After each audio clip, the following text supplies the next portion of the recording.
Group J, Match Day 2 at AT&T Stadium. With both teams on 3 points, a victory mathematically guarantees a spot in the round of 32. This marks the first official competitive meeting between these two nations. Their most significant previous match was a 1980 friendly in Vienna, where Argentina won 5-1.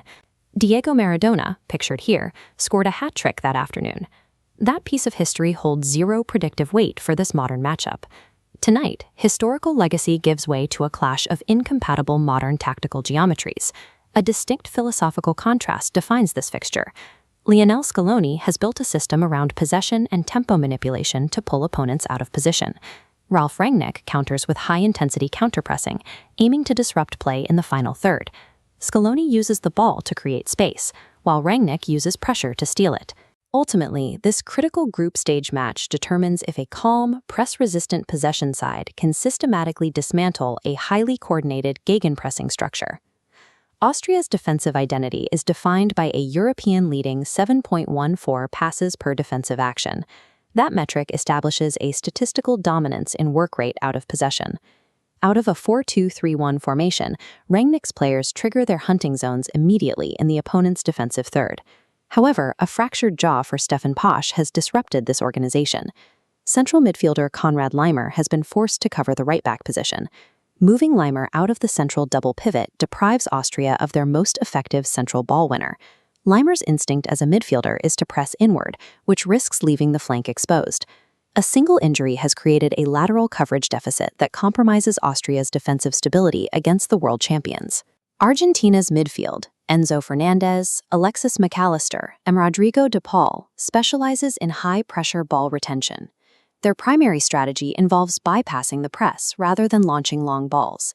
They use short, rapid, third-man combinations to play through the first wave of Austrian pressure.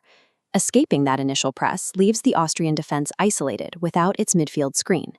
If Argentina successfully absorbs the initial intensity, the pitch's geometry tilts in their favor. This map highlights the specific half-space exposed by Laimer's inward-drifting defensive movement. Lionel Messi will drop into this yellow zone to receive the ball completely unmarked. Scaloni is expected to start Julian Alvarez to exploit these openings. Alvarez provides constant vertical movement and a relentless pressing work rate. His runs force David Alba into high-risk, isolated defensive duels. This attacking plan also incorporates right-back Nahuel Molina. Molina's overlapping runs are designed to pin Marcel Sabitzer deep in his own half. Forcing Sabitzer into defensive duties neutralizes Austria's primary transition outlet. These personnel choices target the specific vulnerabilities created by Austria's defensive reshuffle.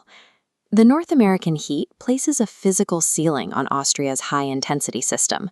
Scaloni aims to counteract the press through deliberate tempo deceleration. Argentina will utilize lateral passing and tactical fouls to disrupt Austria's rhythm. This graph plots Austria's declining physical intensity against Argentina's stable tempo control. Slowing the game starves Austria of the chaotic transitions they require.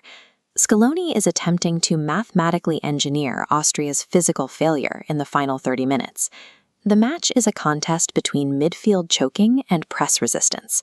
Austria wins if their reshuffled pivot can force turnovers during Argentina's build-up. Argentina wins if they establish a hypnotic tempo and exploit the vacated flank. The fixture serves as a rigid test of whether systematic physical intensity can survive against deliberate positional superiority.